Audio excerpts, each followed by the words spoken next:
ఈ సమస్యను అప్పగించుకొని ఆయన ఒడిని కోరుకొని ఆయన ఒడిలో సేదదీరు. ఆరాధనలో నీ సమస్యను దేవునికి తెలియజేయి. దేవా, నా అంతటి నేనుగా ప్రభా ముందుకు వెళ్ళలేను. ఇదిగో ప్రభా నాయన, నీ ఒడిని, నీ సన్నిధిని నేను కోరుకొంచున్నాను ప్రభా. నీ ఒడిలో నాకు సేద తీర్చు ప్రభా. నీ ఒడిలో నాకు సుఖము కలదు ప్రభా. నీ ఆదరణ, నీ ధైర్యము, నీ శక్తి, స్వస్థత, బలము ఏదైనా నీ ఒడిలో దొరుకుతుంది ప్రభా. ఉదయకాలం అలాంటి ఆదరణకరమైన నీ ఒడిని నేను కోరుకొంచున్నాను ప్రభా. నీ ప్రేమను వర్ణించుట నా వల్ల కాదు. నా జీవితంలో నీవు కనికరముతో చేసిన నీ కార్యాలు వివరించుటకు నా బ్రతుకు చాలదు ప్రభా. జుంటి తేనె కన్నా మధురమైన నీ ప్రేమను ప్రభా నేను అనుభవిస్తున్నాను ప్రభా ప్రతిదినం. అలాంటి నీ మధురమైన ప్రేమ నాకు కావాలి ప్రభా. నీలాంటి ప్రేమ ఈ లోకంలో ఎక్కడ దొరకదు ప్రభా.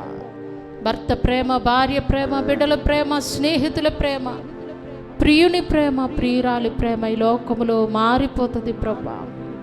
స్వార్థముతో కూడిన ప్రేమలు ప్రభా, ప్రతిఫలాన్ని ఆశించి ప్రేమించే ప్రేమ కానీ మా నుంచి ఏది ఆశించని నిష్కల్మషమైనటువంటి ప్రేమ కలిగిన దేవా, ఈ ఉదయకాలము నీ ప్రేమను ప్రభా నాయన, నీ కార్యములను జ్ఞాపకం చేసుకొని నిన్ను స్తుతిస్తున్నాము తండ్రి. స్తుతిస్తున్నాము ప్రభా.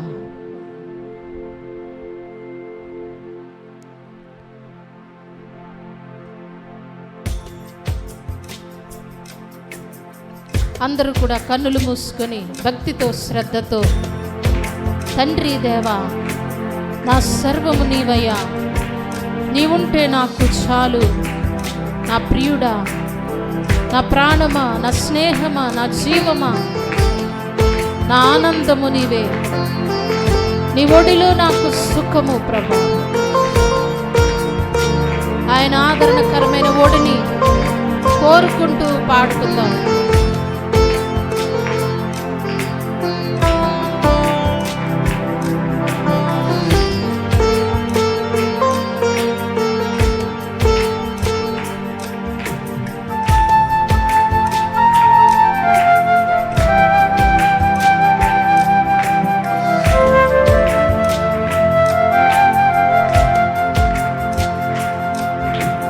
తండ్రి దేవా, తండ్రి దేవా, నా సర్వం నీవయ్యా, నీవుంటే నాకు చాలు.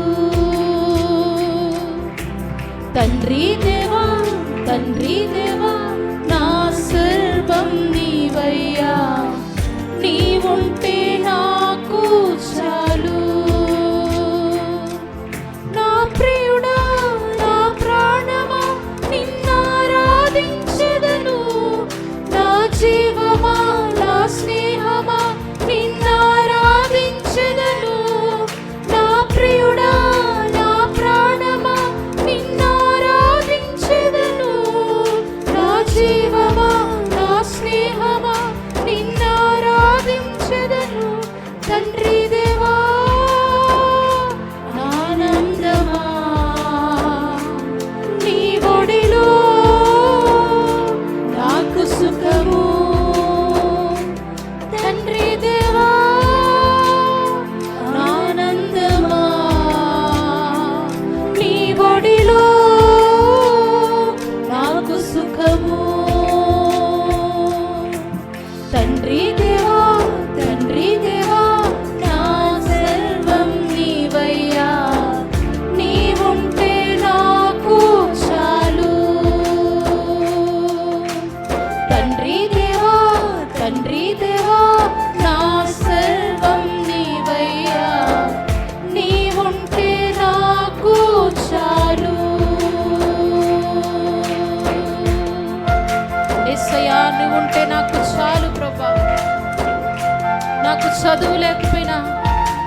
ఉద్యోగము లేకపోయినా, నాకు యవ్వన బలము లేకపోయినా, నా శరీరంలో స్వస్థత లేకపోయినా ప్రభా,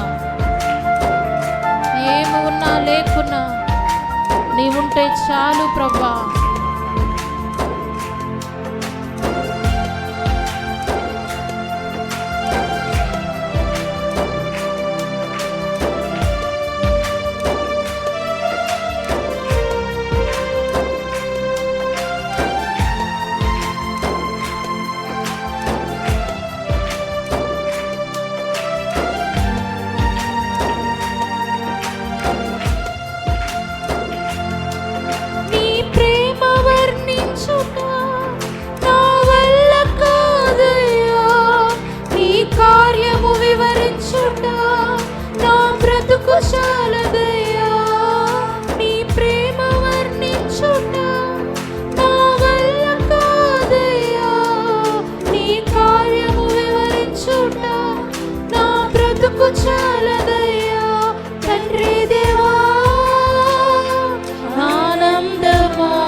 నా ప్రాణ స్నేహితుడా, నీ సన్నిధి ఎంతో పరిమళము, జుంటి తేనె కన్నా నీ ప్రేమ మధురమైనది నాయన.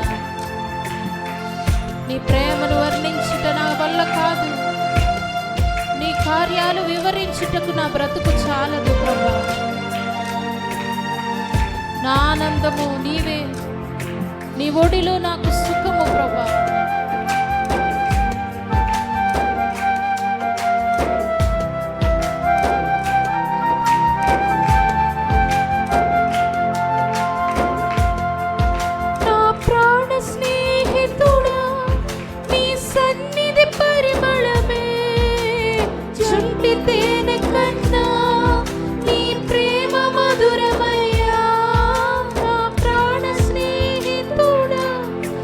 సన్నిధి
జుంటి తేనె కన్నా నీ ప్రేమ మధురమయ్యా.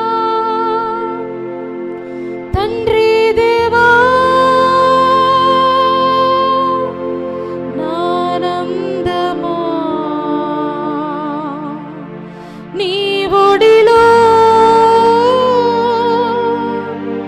నాకు సుఖము. తండ్రి దేవా నానందమా నీ ఒడిలో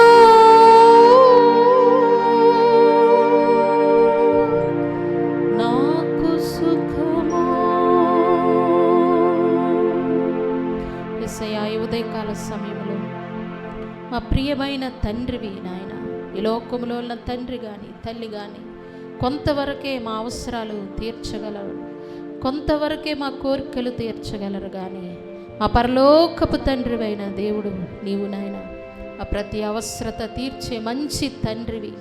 మా కన్నుల ప్రతి కన్నీరు తుడిచే ప్రేమగల తండ్రివి నాయన.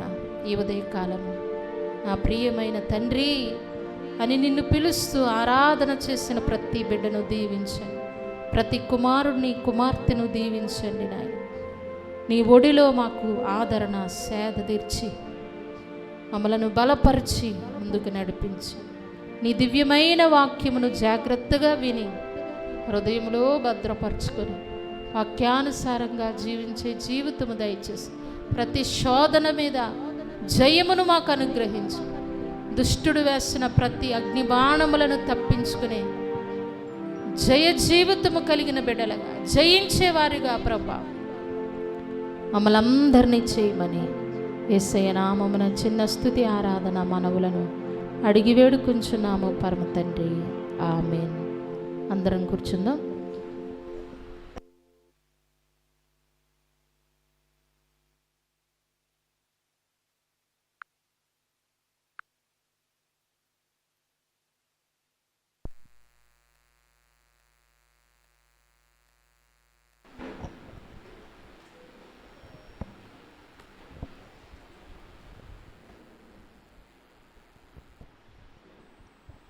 Praise the lord. ప్రభువైన యేసుక్రీస్తు యొక్క నామములో అందరికీ కూడా వందనాలు తెలియజేస్తున్నాము. దేవుడు మనల్ని కూడా ప్రేమించి మరి యొక్క చక్కని ఆరాధనా దినాన్ని ఇచ్చాడు. సంతోషంగా ఉన్న వాళ్ళు దేవునికి స్తోత్రాలు చెల్లిద్దాం. హల్లెలూయా. మరి దినాన్ని ఒక అంశాన్ని మనము నేర్చుకుందాము. గత వారములో దేవుని ముఖకాంతి గురించి కొన్ని విషయాలు మనం నేర్చుకున్నాం. దేవుని ముఖకాంతి మనకి రావాలి అంటే దేవుని వాక్యాన్ని మనం చదవాలి, దేవుని సన్నిధిలో మనం ప్రార్థన చేసుకోవాలి, మనము దేవుని ఆరాధించాలి. అంత మాత్రమే కాదు, దేవుని ఆత్మచేత నింపబడి దేవుని కొరకు సాక్షులుగా మనం ఉంటే తప్పకుండా దేవుని వెలుగును మనము అనుభవించగలము. హల్లెలూయా, హల్లెలూయా. మనం చాలా చోట్ల వింటూ ఉంటాము, రేడియేషన్ అంటే సెల్ ఫోన్లలో నుంచి దాని యొక్క రేడియేషన్ వస్తుందని, ల్యాప్టాప్లోంచి రేడియేషన్ వస్తుందని, మరి అలాగే ఎక్స్రే మిషన్లోంచి స్కానింగ్ మిషన్లో నుంచి కూడా రేడియేషన్, రేడియో ధార్మికత అంటారు, అది వచ్చి మనుషులకు కీడు కలిగిస్తుంది. వాటితో ఎక్కువ సమయం గడిపితే, వాటి దగ్గర ఎక్కువ కూర్చుంటే, వాటిలోనే ఉంటే అది చేసే మేలు కన్నా కీడు ఎక్కువ. ఎందుకంటే వాటిలోంచి కూడా లైట్ వస్తుంది. కానీ దేవుని ముఖకాంతి నీకు ఎప్పుడు మేలు చేస్తుంది. హల్లెలూయా. ఇది ఆలోచించే వాళ్ళకి అర్థమవుతుంది. దేవుని యొక్క దీవెన పొందడానికి ఇష్టపడే వారికి ఇది అర్థమవుద్ది. కనుక మనలో ప్రతి ఒక్కరు కూడా దేవుని వెలుగు పొందాలని దేవుడు కోరుతూ ఉన్నాడు. హల్లెలూయా. మరి ఇక దినాన్ని మనము ఒక మాటను, 2 వచనాలను మొదటిగా చదువుకొని మనం ఒక అంశంలోనికి వెళ్దాము. 2 కొరింథీ పత్రిక 2వ అధ్యాయం. అందరూ కూడా ఈ వాక్య భాగాన్ని చూడాలని మనం చేస్తాం. ఈరోజు మనము నేర్చుకునే అంశం ఏంటంటే జయించు వారికి ఇవ్వబడిన వాగ్దానములు. దేవుడు మనల్ని ఎంతగానో ప్రేమిస్తూ దేవుడు కోరేది ఏంటంటే నీవు ఒక జయించే వ్యక్తిగా ఉండాలి. ఎలాంటి వ్యక్తిగా? నీవు జయించే వ్యక్తిగా, నీవు ఒక విన్నర్గా ఉండాలి. నువ్వు జయించే వ్యక్తిగా ఉండాలి. ఓడిపోయే వ్యక్తిగా నీవు ఉండకూడదు. నువ్వు జయించే వ్యక్తిగా ఉండాలి అని దేవుడు కోరుతున్నాడు. జయించే వ్యక్తుల కొరకు కొన్ని వాగ్దానాలు దేవుడిచ్చాడు. 2 కొరింథీ పత్రిక 2వ అధ్యాయంలో మనం చూసినట్లయితే అందులో మనము 14వ వచనాన్ని చదువుదాం. 14వ వచనం. ప్రతి స్థలమందును క్రీస్తుని గురించిన జ్ఞానం యొక్క సువాసనను కనుపరచుచు ఆయన యందు మమ్మను ఎల్లప్పుడూ విజయోత్సవంతో ఊరేగించుచున్న దేవునికి స్తోత్రం. హల్లెలూయా. ఇక్కడ ఈ మాటను గమనించండి. ఎల్లప్పుడూ విజయోత్సవము. ఎప్పుడట? ఈ మాటలు మనం అర్థం చేసుకోవాలి. దేవుని యొక్క ఆశ ఏంటంటే మనలను ఎల్లప్పుడూ విజయోత్సవంతో నడిపిస్తాడు. ఎప్పుడెప్పుడునండి? దేవుడు యొక్క ఆశ ఏంటంటే నీవు ఒక ఓడిపోయే వ్యక్తిగా ఉండకూడదు, నీవు విజయము పొందే వ్యక్తిగా ఉండాలి. మరి ఒక మాట కూడా మనము చదువుదాము. రోమపత్రిక 8వ అధ్యాయం. రోమపత్రిక 8వ అధ్యాయం అందులో 37వ వచనం మనము చదువుదాము. అయినను మనలను ప్రేమించిన వాని ద్వారా మనము వీటన్నిటిలో అత్యధిక విజయము పొందుచున్నాము. చూడండి, ఈ మాటను గమనించండి. మొదటిగా మనము చదివాము ఎల్లప్పుడూ విజయము. ఎప్పుడట? రెండవది ఏంటి? అత్యధిక విజయము. చెప్పండి ఏంటి? ఎంతమంది చూస్తున్నారు వాక్యములో? ఏంటి? వాక్యమును బాగా చూడాలి, వాక్యమును గుర్తుపెట్టుకోవాలి, వాక్యమును మీరు ఇంపార్టెంట్ అనుకుంటే రాసి ఉంచుకోవాలి. హల్లెలూయా. రైట్. మొదటిది, ఎల్లప్పుడూ దేవుడు నిన్ను కోరేది ఏంటంటే నీకు విజయం ఇవ్వాలని ఆశపడుతున్నాడు. దేవుడు ఎల్లప్పుడూ విజయం ఇవ్వాలని ఇష్టపడుతున్నాడు. రెండవది, బైబిల్ చెప్తుంది దేవుడు ద్వారా ఆయన మనల్ని ప్రేమిస్తున్నాడు కాబట్టి అన్నిటిలో అత్యధిక విజయము మనకిస్తాడు. 35వ వచనంలో క్రీస్తు ప్రేమ నుండి మనలను ఎడబాపు వాడెవడు? శ్రమ అయినను, బాధ అయినను, హింస అయినను, కరువైనను, వస్త్రహీనత అయినను, ఉపద్రవమైనను, ఖడ్గము. ఇన్ని పరిస్థితులు వచ్చినా సరే దేవుడు మనకు విజయమునివ్వగలిగిన వాడై ఉన్నాడు.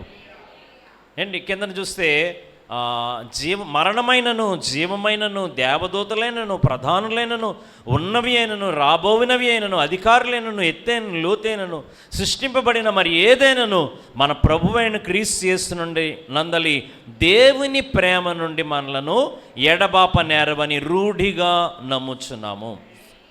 హల్లెలూయా. సో ఈ మాటలు మనం గమనించాలి. దేవుడు కోరేది ఏంటంటే నీవు విజయము పొందాలి. ఒకసారి మీ పక్కన ఎవరున్నారు చూడండి,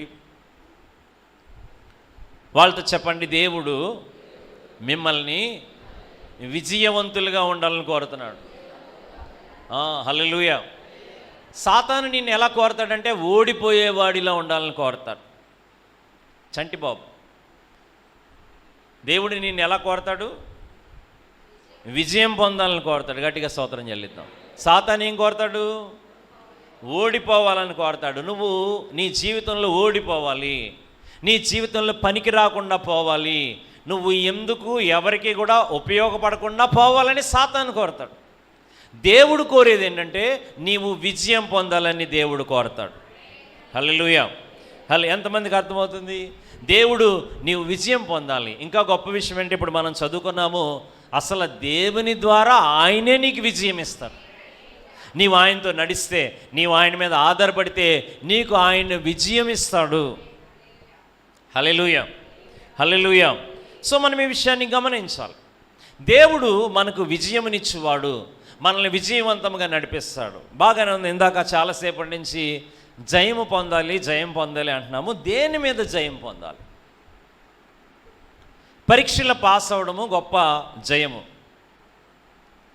చదువులో పాస్ అవ్వడం చాలా గొప్ప జయము. కానీ చదువులో పాస్ అయినంత మాత్రములో జీవితంలో పాస్ అయినంత కాదు. పరీక్షలో పాస్ అయిపోతే జీవితంలో విజయం పొందినట్టు కాదు. కొంతమంది వ్యాపారంలో విజయం సాధిస్తారట. చదువుకు సంబంధించి బిల్ గేట్స్ గారు పాపం డిగ్రీ కూడా చదవలేదట ఆయన కంపెనీ ప్రారంభించినప్పుడు. ఆయన డిగ్రీ చదవకపోయినా వ్యాపారంలో కంప్యూటర్స్లో గొప్ప విజయాన్ని సాధించాడు. కానీ బైబిల్ అన్నది అది కూడా విజయం కాదు. ఒకవేళ అమెరికా ప్రెసిడెంట్ అయితే గొప్ప విజయం అని అనుకోవచ్చు, ఆంధ్రప్రదేశ్ ముఖ్యమంత్రి అయిపోతే గొప్ప విజయం అనుకోవచ్చు, కానీ దేవుడు చెప్పేది ఆ జయము గురించి కాదు. హల్లెలూయా. చూడండి, కొంతమంది ఇతరులని కొట్టేసి వాళ్ళని ఓడించి నేను జయం పొందాను అనుకుంటారు. అది కూడా విజయం కాదు. నీవు నిజముగా జయం పొందాల్సింది పాపము మీద విజయం పొందాలి. దేని మీద చెప్పండి? నీకు అసలు జయము, నిజంగా జయం ఉందంటే నువ్వు పాపం మీద విజయం పొందాలి. హల్లెలూయా. నిన్ను శోధిస్తున్న శోధన మీద నువ్వు విజయం పొందాలి. నీకు ఎదురవుతున్నటువంటి సాతాను తంత్రముల మీద నువ్వు జయం పొందాలి. హల్లెలూయా. శోధన మీద నువ్వు జయం పొందాలి. అది నిజమైనటువంటి జయము. సో పాపమును జయించుటే నిజమైనటువంటి జయము. ఒకనొకప్పుడు ఒక గొప్ప కోటీశ్వరుడు ఉండేవాడు. ఆయనకి ఒక కుమారుడు ఉన్నాడు. ఈయనకి ఈ డబ్బులు ఖర్చు పెట్టడం తప్ప మళ్ళీ ఇంకోటి ఏది కూడా తెలియదు. సో ఈయన ఖర్చు పెడతా ఉన్నాడు, చెడు అలవాట్లకు లోనయ్యాడు. కోట్ల ఆస్తి ఉంది, కోట్ల ఆస్తి. ఇతనిది ఒకటే పని, ఏ ఊరు వెళ్తే వాళ్ళ బ్యాంకుకి వెళ్ళి ఆ బ్యాంకులో వీళ్ళ అకౌంట్ నెంబర్ రాసి ఇవ్వడం, ఈయనకి డబ్బులు ఇస్తారు. కాబట్టి ఏ ఊరు వెళ్ళినా బాధలేదు ఆయనకి. ఎందుకంటే ప్రతి ఊర్లోని ఆయన నాన్నగారు కట్టిన ఆ యొక్క డబ్బులు కట్టిన బ్యాంకులు ఉన్నాయి, ప్రతి సిటీలోని కూడా. కాబట్టి వెళ్ళడం, అక్కడ రాయడం, ఫాము తెచ్చుకోవడం, అంత ఆస్తి ఉంది ఆయన. ఇలాగా ఆస్తి అంతటినీ కూడా ఆయన వాడుతూ ఉన్నాడు. ఒకరోజు ఒక బ్యాంక్కి వెళ్ళి ఒక పేపర్ ఇచ్చాడు, విత్డ్రాల్ ఫామ్ ఇచ్చాడు. ఆ లోపలికి వచ్చిన ఒక ఆమె, డబ్బులు ఇవ్వాల్సిన ఆమె పేపర్ని ఇలా ఉండలా చుట్టి అతని ముఖానికి వేసి కొట్టింది. కొడితే అతనికి చాలా కోపం వచ్చింది. నేను ఎవరినో నీకు తెలుసా అన్నాడు.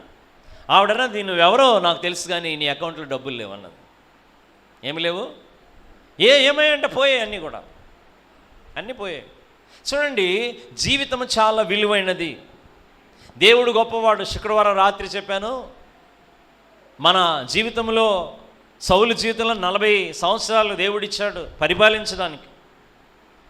దావీదు జీవితంలో పరిపాలించడానికే 40 సంవత్సరాలు ఇచ్చాడు. సొలొమోను జీవితంలో పరిపాలించడానికే 40 సంవత్సరాలు ఇచ్చాడు. కానీ దాన్ని ఎలాగా నీవు జయకర్మగా జీవిస్తున్నావు? ఆ యవనస్తుడి యొక్క ప్రాబ్లం ఏంటంటే, వాళ్ళ నాన్నగారు గొప్ప ఆస్తి సంపాదించారు, కానీ దాన్ని ఎలా నిలబెట్టుకోవాలో అతనికి రాలేదు. అతనికి దాన్ని ఎలా పాడు చేసుకోవాలో మాత్రం బాగా వచ్చింది. జయము అంటే ఏంటో మనం తెలుసుకోవాలి. సో ధనము కానీ, అందము కానీ, ఆరోగ్యం కానీ ఇవేవి కలిగి ఉండడం జయము కాదు. నీ జీవితంలో పాపమును జయించడమే నిజమైన జయము. హల్లెలూయా. ఇది తెలుసుకోవాలి. అందుకే బైబిల్లో చక్కని వాగ్దానాలు ఉన్నాయి. నీవు ఎన్ని జయాలు పొందినా పాపమును జయించకపోతే నిత్య నరకానికి వెళ్తావు అనేది వాస్తవమైన విషయం. ఈ లోకంలో చాలామంది చాలా జయాలు సంపాదిస్తారు. ఎవరెస్ట్ శిఖరం ఎక్కొచ్చు, చాలా మంచిది. ఒంట్లో ఓపిక, కాళ్ళలో సత్తువు, గుండెల నిండా ఊపిరి పీల్చుకొని లంగ్స్ నీకుంటే నువ్వు ఎక్కొచ్చు. కానీ అది నిన్ను పరలోకానికి తీసుకెళ్ళదు. గిన్నిస్ బుక్ రికార్డ్స్లో నీ పేరు ఉండొచ్చు. ఏంటి, ఒక ఆయన ఉన్నాడట, ఆయన గిన్నిస్ బుక్ రికార్డులో పేరు ఏంటంటే చేతులతో మెట్లు ఎక్కుతాడట. చేతులతో మెట్లు ఎక్కడం అంటే కాళ్ళతో మనం మెట్లు ఎక్కుతాం కదా, తిరగబడి నిలబడి చేతులతో మెట్లు ఎక్కుతాడంలో గిన్నిస్ బుక్ రికార్డు ఉంది ఆయన. నేను మిమ్మల్ని అడుగుతున్నాను, దానివల్ల ఏమన్నా లాభం ఉంటుందో? మనలో మనమాట ఏంటి కాళ్ళతో దేవుడు మనకు కాళ్ళు ఇచ్చాడు, దేవుని స్తోత్రం, మనం కాళ్ళతో ఎక్కుతున్నాం, దేవానికి వందనాలు అంటున్నాం. ఇతడు చేతులతో ఎక్కి గిన్నిస్ బుక్ రికార్డు సాధించాడు. ఏంటి, రోజు కూడా చేతులతో ఎక్కితే అతను చూసి ఎవరు కూడా ఏమనుకుంటారో, అతన్ని ఏమన్నా వడ్డించడానికి కూడా తింటారా అండి? చేతులతో మెట్లు ఎక్కువ కూడా ఏమన్నా వడ్డిస్తే తింటారా?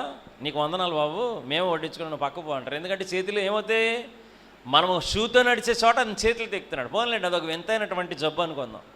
సో ఇలాంటివి చాలామంది చేయొచ్చు, కానీ అది కాదు విజయము. ఏంటి, ఈ వీధి అంతట్లో నాకు చాలా గొప్ప విజయం వచ్చింది, ఈ ఊరంతట్లో నాకు చాలా గొప్ప విజయం వచ్చిందండి, అది విజయం కాదు. నీవు నీ పాపమును జయించడమే విజయం. హల్లెలూయా. అందుకే దేవుని నమ్మిన వాళ్ళని దేవుడు నిన్ను విజయములో నడిపిస్తాను అని చెప్తున్నాడు. ఎల్లప్పుడూ విజయం ఇస్తానంటున్నాడు. అత్యధిక విజయం నీకు ఇవ్వగలిగిన సత్తా కలిగిన వాడు ఆయన ప్రేమలో నుండి నీకు ఇస్తాడు. హల్లెలూయా. ఈ దినమున చాలా క్లుప్తముగా, చాలా త్వరగా, మరి చాలా ఎక్కువ విషయాలు ఉన్నాయి. నేను త్వరగా జయించే వారికి ఇవ్వబడిన వాగ్దానాలు మీకు తెలియజేస్తాను.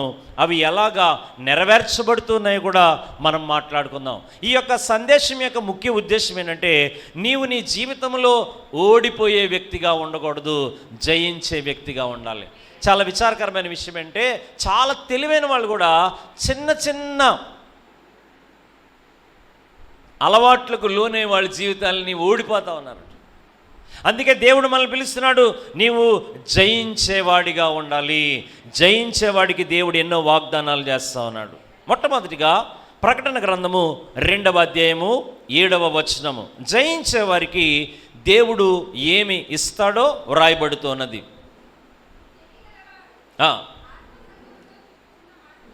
వినుగాక, జయించువానికి జీవవృక్ష ఫలము. స్తోత్రం చెప్దాం. అందరూ కూడా బైబిల్ చదవచ్చు, తప్పేమీ కాదు.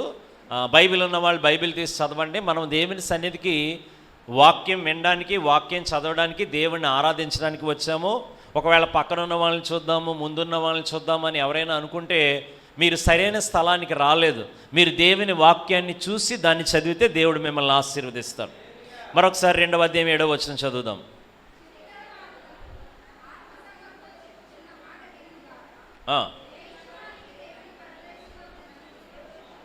జీవవృక్ష ఫలం.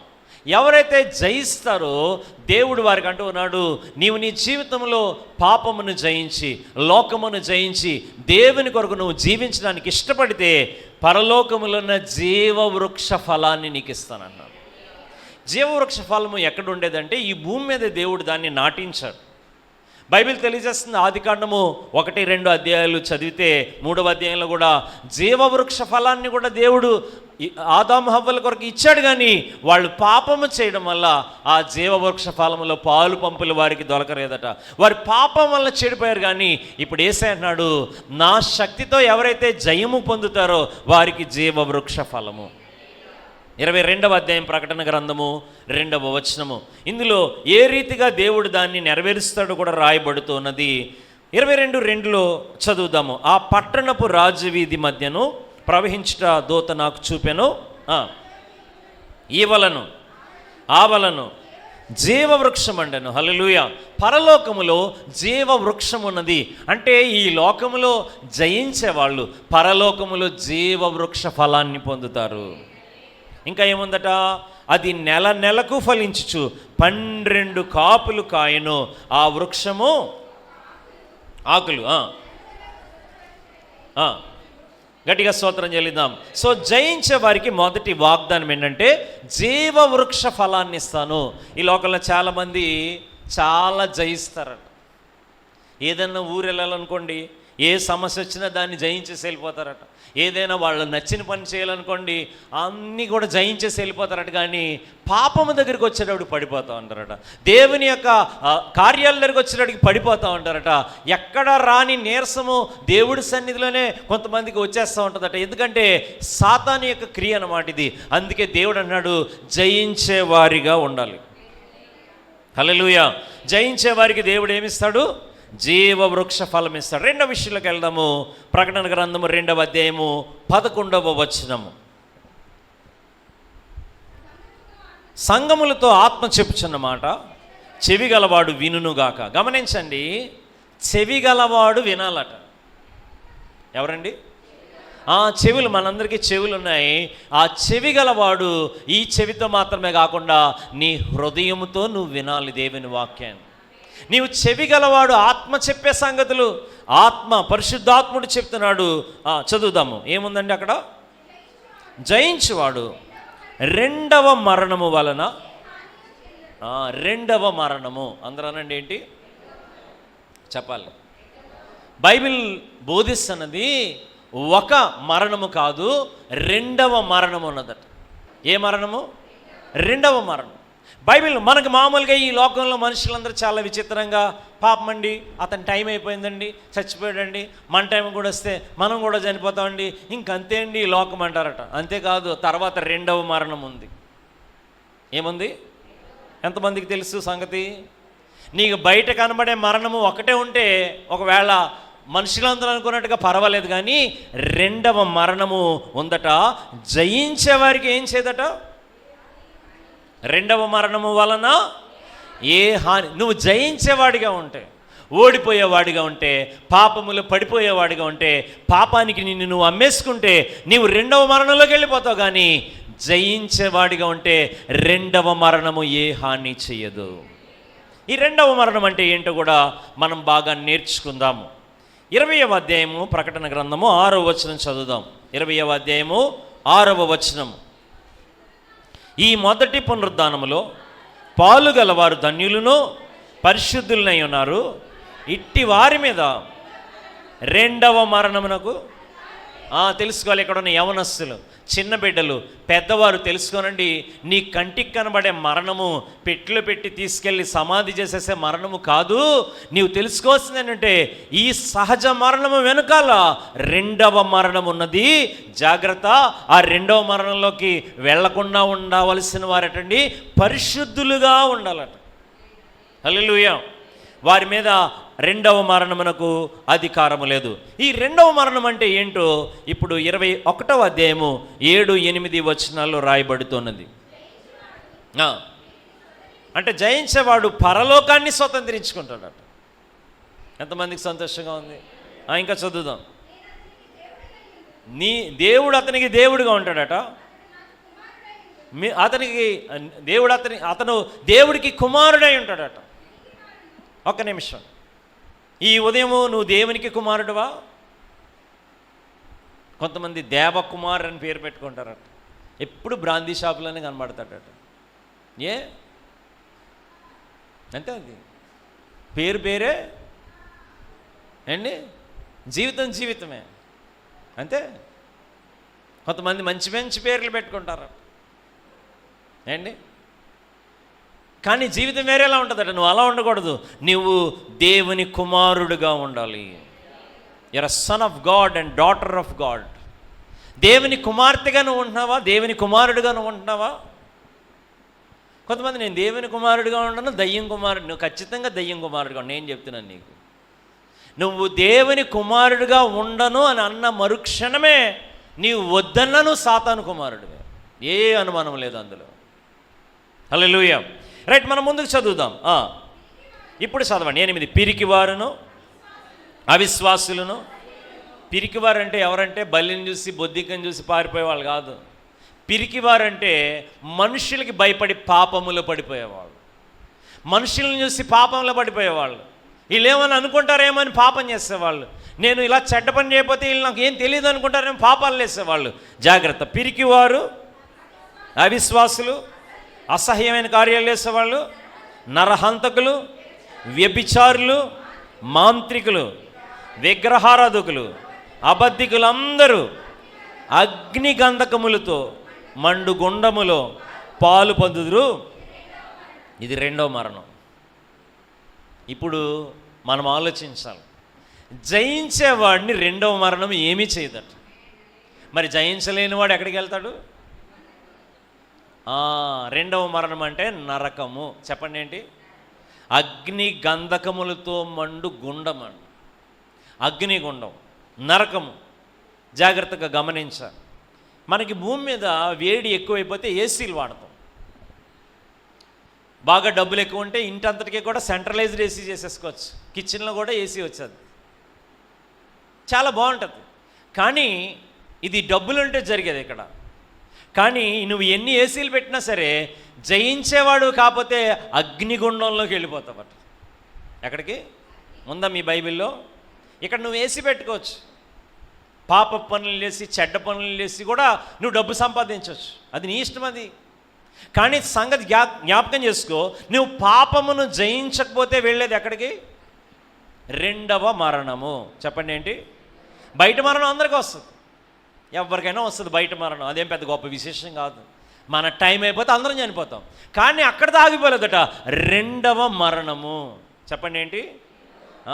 చాలామంది యాక్షన్ చేస్తూ ఉంటారట. నీ యాక్షన్ అంతా కూడా మొదటి మరణం దగ్గర అయిపోతుంది. నీ కరెక్ట్గా నీ జీవితం ఎప్పుడు స్టార్ట్ అవుతుంది అంటే మరణించిన తర్వాత స్టార్ట్ అవుతుంది. హల్లెలూయా, హల్లెలూయా. అందుకే ఆత్మహత్య చేసుకోకూడదు ఎవరో కూడా. చాలామంది ఆత్మహత్య చేసుకుంటే గొడవలన్నీ పోవడం కాదు, అప్పుడే అసలైన జీవితం స్టార్ట్ అవుతుంది. నీ బయటికి కనబడే శరీరం ఇది కాదు నిజమైంది, నీ లోపల ఉన్న ఆత్మ నిజమైంది. దానికి మరణం లేదు, మామూలుగా నాశనం లేదు. కానీ ఆ ఆత్మ రెండవ మరణములోనికి వెళ్ళగలదట ఇప్పుడు నువ్వు జయించకపోతేనే. ఈ లోకములో పాపమును జయించకపోతే, ఈ లోకములో లోకాశలను జయించకపోతే, ఈ లోకములో దేవుని కొరకు ధైర్యముగా నువ్వు జీవించకపోతే నువ్వు వెళ్ళేది రెండవ మరణములోనికి. రెండవ మరణం అంటే అగ్నిగుండము. ఏంటండి? యేసయ్య చెప్పాడు ఇది. ఇక్కడ ఆ లిస్ట్ ఉంది కదా, ఆ లిస్టులో ఉన్న వాళ్ళందరూ అక్కడికి వెళ్తారట. యేసయ్య విగ్రహాన్ని నువ్వు పూజించినా నరకానికి వెళ్తావు. యేసయ్య విగ్రహం పూజించడం చాలా తేలిక కదా. మన ఇంట్లోకి విగ్రహం పెట్టుకుని యేసయ్యా నీకు వందనాలు, నేను బయటికి వెళ్తున్నాను, వచ్చే వరకు జాగ్రత్తగా ఉండు. అంతే, నువ్వు బయటికి పోతావు, చక్కగా తిరుగుతావు, నీకు ఇష్టమైన ఎన్ని చేస్తావు, మళ్ళీ వచ్చి ఏం చేస్తావు? యేసయ్య నీకు వందనాలు, పడుకుంటున్నాను, అక్కడే ఉండి జాగ్రత్తగా నన్ను కాపాడు, ఆమెనాను. ఎవరైనా అడిగితే ఏమంటావంటే నువ్వు దేవుడికి దేవుడికి ప్రార్థన చేయడం, ఇంట్లోంచి బయటికి వెళ్ళేవాడు చేస్తున్నాను, లోపలికి వచ్చినవాడు చేస్తున్నాను. బైబిల్ అంటే నువ్వు విగ్రహారాధన అంటే అక్కడికక్కడ విగ్రహంలోని దేవుడు ఉన్నాడు అనుకుంటే నువ్వు రక్షింపబడవు, నీవు వెళ్ళేది అగ్నిగుండములోనికి. సో జయించే వాళ్ళు అగ్నిగుండంలోకి వెళ్ళరట. హల్లెలూయా. మరి ఎవరు వెళ్తారు అగ్నిగుండంలోకి అంటే పాపముతో ఏకీభవిస్తూ, పర్లేదు ఇది అందరూ చేస్తున్నారు, ఇది ఎవరు చేయట్లేదు, ఇది ఏమైనా పెద్ద తప్ప, ఇది అందరూ కూడా జరిగిస్తున్నారు కదా అని నువ్వు ఎప్పుడైతే నీవు సమర్థించుకొని పాపమును కప్పిపుచ్చుకుంటావో నీవు ఓడిపోతావు. నువ్వు కనుక ఖచ్చితంగా నరకానికి వెళ్తావని దేవుని వాక్యం చెప్తుంది. మూడో విషయంలోకి వెళ్దాం. ప్రకటన గ్రంథం 2వ అధ్యాయం 17వ వచనం. రాసుకునే వాళ్ళు రాసుకోండి. 3వ ఆశీర్వాదము అక్కడ రాయబడుతుంది. 2:17 చదవండి. ప్రకటన. చెవి గలవాడు వినాలట. ఈరోజు వాక్యం వింటున్నా నీకు చెవి ఉంటే విను, జాగ్రత్తగా విను. ఏంటి వినంటే, నీవు ఓడిపోయేవాడిగా ఉంటావా, పాపములో పడిపోయేవాడిగా ఉంటావా, నేను ఇంతే నా బ్రతకని లోకంలో కలిసిపోతావా? లేదు లేదు, దేవా నాకు జయము కావాలి, నేను దీన్ని జయించే శక్తినివ్వండి, నీ జయము నాకు ఇవ్వండి అని అడుగుతావా? నువ్వు ఆలోచించుకో. రైట్, 2:17 చదువుదాం.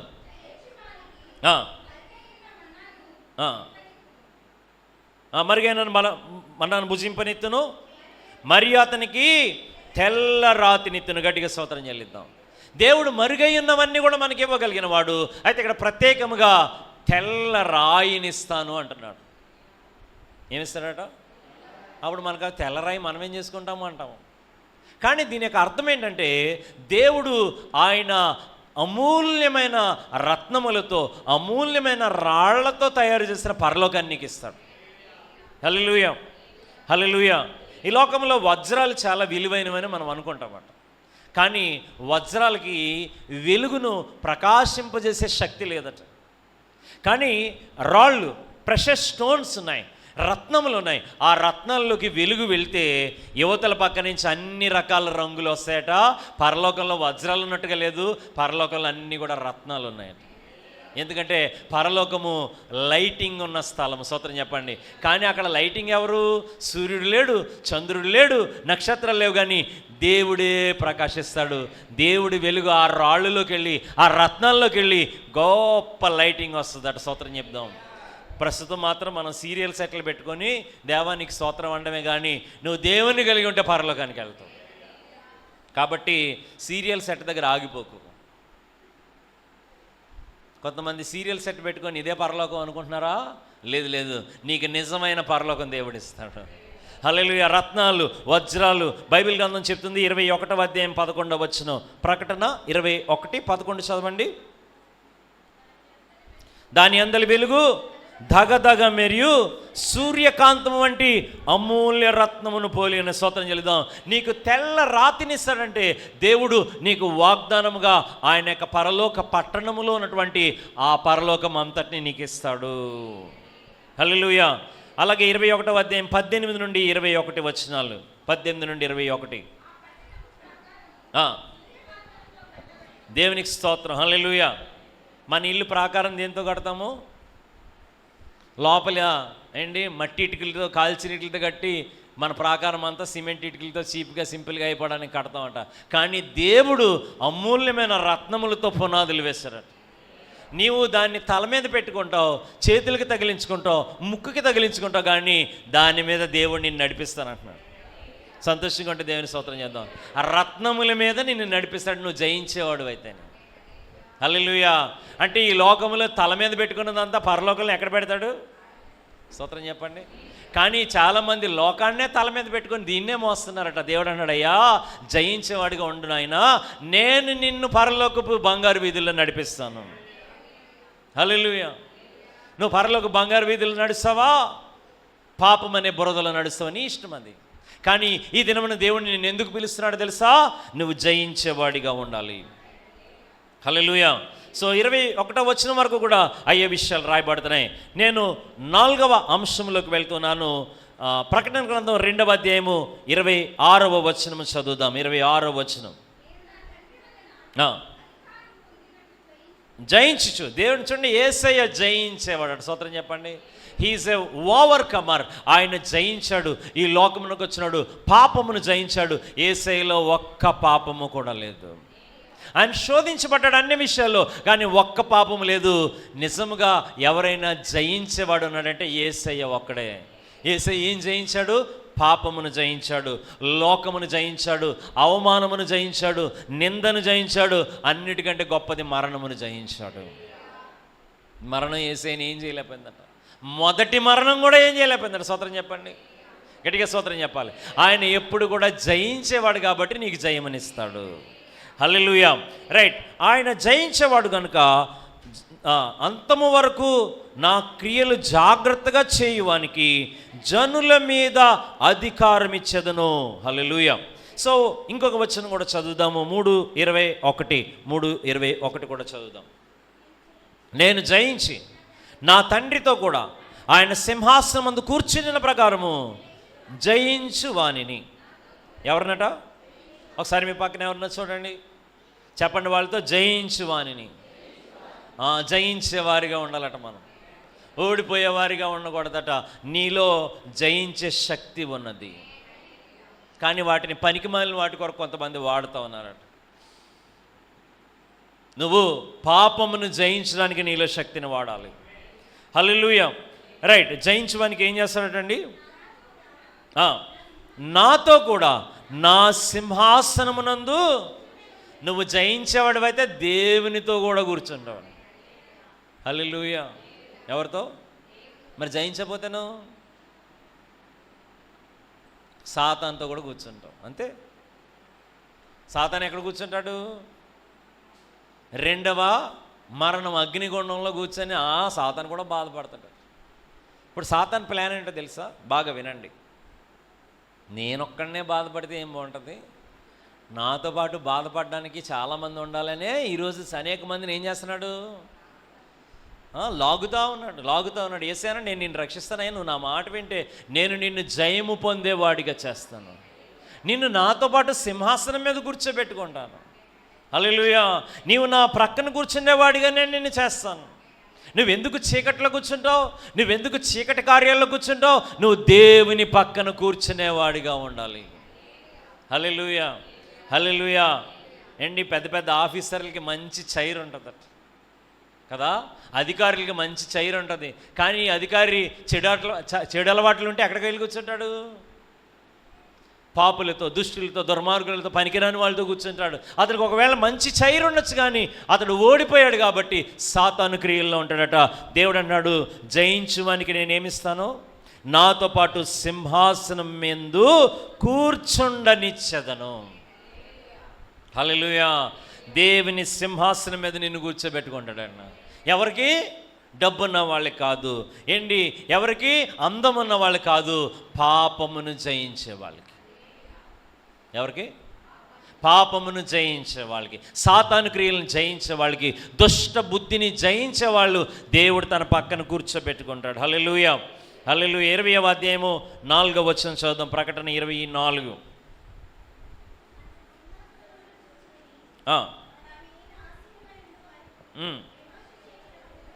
గట్టిగా స్తోత్రం చెల్లిద్దాం. చూడండి, సింహాసనాలు వేశారట దేవుడు. నీకు ఈ లోకంలో దేవుడి కొరకు జీవిస్తే, నీకు ఇంట్లో ఒక చైర్ కూడా లేకపోవచ్చు, కానీ నువ్వు దేవుడి కొరకు జీవిస్తే దేవుడు నీకు సింహాసనం వేస్తాడు. హల్లెలూయా. నీ ఇంట్లో చైర్ కూడా లేకపోవచ్చు, కానీ నువ్వు దేవుని కొరకు జీవిస్తే దేవుడు నీకు సింహాసనం వేసి ఆయన నిన్ను కూర్చోబెడతాడు. జయించేవాడిగా ఉండాలట. హల్లెలూయా. 5వ విషయంలోకి మనం వస్తున్నాము. 2వ అధ్యాయము 28వ వచనం చదువుదాం. 2:28 ఆల్రెడీ మనం చదువుతూ ఉండొచ్చు. మరియు అతనికి వేకువ చుక్క, చెప్పండి ఏంటి, మార్నింగ్ స్టార్ అన్నాడు. అంటే నువ్వు దేవుని కొరకు జీవిస్తే నీకు వేకువ చుక్కనిస్తాడు. నిన్నే ఒక వెలుగుగా మార్చేస్తాడు. నీవు వెలుగు కలిగి ఉండేలా మారిపోతావు. హల్లెలూయా. ఈ వేకువ చుక్క గురించి బైబిల్ ఏమంటుందంటే యేసు ప్రభువే వేకువ చుక్కగా ఉన్నాడట. మొట్టమొదటిగా ప్రకటన గ్రంథం 21వ అధ్యాయం 23వ వచనం చదువుదాం. 21, 23 ఇందాక కూడా మనం చదువుకుంటాం, మరొకసారి చదువుదాం. ఆ పట్టణంలో ప్రకాశించుటకై సూర్యుడైనను చంద్రుడైనను దానికి అక్కరలేదు, దేవుని మహిమయే ప్రకాశించినది, గొర్రె పిల్లయే దానికి దీపము, యేసయ్యే దీపం అంట. నమ్మిన వాళ్ళు స్తోత్రం చెల్లిద్దాం. దేవుని మహిమ అందులో ప్రకాశిస్తూ ఉందట. ఇంకా మనం చూస్తే 22వ అధ్యాయము 5వ వచనం కూడా చదువుదాము. రాత్రి ఎన్నడూ ఉండదు, దీపకాంతి అయినను సూర్యకాంతి అయినను వారికి అక్కర్లేదు, దేవుడైన ప్రభువే వారి మీద ప్రకాశించును. స్తోత్రం చెల్లిద్దాం. యేసయ్య ప్రకాశిస్తా ఉన్నాడు. మరి వేకువ చుక్క ఏంటి అని అంటే అదే అధ్యాయములో మనం చూసినట్లయితే దేవుని యొక్క వాక్యములో 16వ వచనం చదువుదాం. 16వ వచనం. సంఘముల కోసం ఈ సంగతులను గురించి మీకు సాక్ష్యం ఇచ్చుటకు యేసు నేను నా దూతను పంపి ఉన్నాను. నేను దావీదు వేరు చిగురును సంతానమును ప్రకాశమానమైన వేకువ చుక్కనై ఉన్నాను. అంటే జయించేవాడికి వేకువ చుక్కనిస్తాడంటే జయించేవాడు యేసయ్య పక్కనే ఉంటాడట, యేసయ్యతో ఉంటాడట, యేసయ్యతో నడుస్తారు. హల్లెలూయా.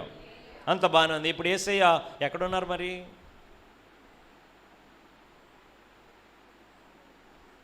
నేను యేసయ్య ఎక్కడున్నారండి? ఎంతమంది అనుకుంటున్నారు పరలోకంలో ఉన్నారని? ఉన్నారా నిజంగా? ఎంతమంది నమ్ముతున్నారు పరలోకంలో యేసయ్య ఉన్నాడు? అమ్మాయి స్తోత్రం చెప్పండి. సో ఈ లోకం నుంచి దేవుడు నిన్ను ఎక్కడికి తీసుకెళ్తాడు? జయించేవాడిగా ఉంటే నువ్వు పరలోకానికి వెళ్ళు. పాపమును జయించే మనసు నీలో ఉంటే, లోకమును జయించే మనసు నీకుంటే, వాక్యమును చదివి నిన్ను నీవు సరి చేసుకునే మనసు నీకుంటే నువ్వు పరలోకంలో జయించేవాడే వెళ్తాడట. హల్లెలూయా. సో వేకువ చుక్క అంటే యేసయ్య అని చెప్పబడుతుంది. 3వ అధ్యాయము 5వ వచనం మరి యొక్క వాగ్దానము, జయించే వారికి ఉండే వాగ్దానం. జయించువాడు అలాగున తెల్లని వస్త్రములు, ఏంటండి జయించే వాళ్ళకి తెల్లని వస్త్రాలు. స్తోత్రం చెప్దాం. హల్లెలూయా. ఎవరు అంటే మనము ఇప్పుడు షాప్కి వెళ్తే తెల్లని వస్త్రాలు మనం కూడా కొనుక్కోవచ్చు. డాక్టర్లు తెల్లని కోట్ వేసుకుంటారు ఏండి, అలాగే నర్సు గారులు తెల్లని చీరలు కట్టుకుంటారు, తెల్లని వస్త్రాలు వేసుకుంటారు. రాజకీయ నాయకులు అయితే ఇంక మతిపోద్దు మనకి ఏంటి, దగదగ మెరిసిపోతారు ఏంటి. మేము షాప్కి వెళ్తే అన్నారు మినిస్టర్ షర్ట్ కొనుక్కున్నాను. ఏ షర్ట్ అట? మినిస్టర్లు వేసుకునే వైట్ షర్ట్ కొనుక్కోమన్నారు. చాలా అద్భుతం. ఆ షాప్ వాళ్ళు అన్నారు ఈ షర్ట్లు మామూలుగా వస్తాయండి, ఈ మినిస్టర్ వైట్ షర్ట్ ఎప్పుడు కూడా రాదండి, దీన్ని కొనుక్కోండి అంటారు. పైకి చాలా మంచి వైట్ షర్ట్లు వేసుకోవచ్చు, కానీ నీ లోపల జయించేవాడిగా ఉండాలి. హల్లెలూయా. తెల్లని వస్త్రాలు ధరించుకుంటారట. ఎవరు చెప్పండి? ఎవరు? జయించేవారు. ఇది దేవుడు ఇస్తాడనమాట. నువ్వు జయిస్తా ఉండగా దేవుడు దానికి గుర్తుగా తెల్లని వస్త్రాలు ఇస్తాడు. హల్లెలూయా, హల్లెలూయా. 19వ అధ్యాయము 7, 8 వచనాలు చదువుదాము. ప్రకటన గ్రంథము 19వ అధ్యాయం 7, 8 వచనాలు. ఇవన్నీ చదవడానికి మనకు సమయం లేదు, 8లోకి వెళ్దాం. కానీ 7వ వచనంలో ఏముందంటే, మనమందరము యేసయ్యను నమ్ముకున్న వారికి పరలోకములో ఒక ఏం చేస్తారంటే ఒక పోలిక చెప్పారు. వివాహము అనండి. వివాహం అంటే అర్థం ఏంటంటే, పెండ్లి కుమార్తె అప్పటి వరకు కూడా వాళ్ళ తండ్రి గారి తల్లి గారి ఇంటి దగ్గర ఉంటుంది, కానీ పెండ్లి అయిన తర్వాత ఆవిడ ఇల్లు ఎవరి ఇల్లు? ఇప్పుడు ఎవరి ఇల్లు అండి? ఆవిడ ఇల్లు. వీళ్ళు మాట్లాడరు, వీళ్ళకి వేరేగా ఉంటుంది అమ్మ. అప్పటి నుంచి ఎవరి ఇల్లు అండి? భర్త ఇల్లే ఆవిడ ఇల్లు. ఏ అమ్మాయి అయితే భర్త ఇల్లే నా ఇల్లు అనుకుంటుందో ఆ ఇల్లు నిలబడుతుంది అంతే. ఇంక ఇందులో ఏం డౌట్ ఏం లేదు. పెళ్ళి అయిన వాళ్ళు, పెళ్ళి అవ్వబోయే వాళ్ళు, పెళ్ళి ఆల్రెడీ చేసేసుకున్న వాళ్ళు, పెళ్లి చేసుకోవాలని ఆశపడే వాళ్ళు తెలుసుకోవాల్సిన సీక్రెట్ ఇది. ఏ అమ్మాయి అయితే నేను భర్త గారింటికి వెళ్తే అదే నా ఇల్లు అనుకుంటుందో ఆ అమ్మాయి దీవించబడుతుంది, ఆ భర్త గారు దీవించబడతారు, ఆ ఇల్లు అంతా ఆశీర్వదించబడుతుంది. అసలే వివాహం అంటే కూడా అది. 2 రోజులకు ఒకసారి మా అమ్మగారింటికి వెళ్ళిపోతాను, మా అమ్మగారి ఇంట్లో పడుకుంటారంటే ఇంక వివాహం అవసరం లేదు వాళ్ళకి.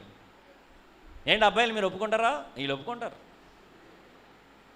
ఇది వివాహం అంటే, మీరు కూడా తెలుసుకోండి. అలాగే మనం కూడా యేసయ్యతో వివాహం అంటే వేరే రకంగా కాదు, కానీ మనం ఇక లోకము మనది కాదు, పరలోకమే మన గృహము. ఎంతమందికి అర్థమవుతుంది? లోకం నా గృహం అనుకున్న వాళ్ళు లోతు బారిలాగా ఉండి వెనక్కిపోతారు.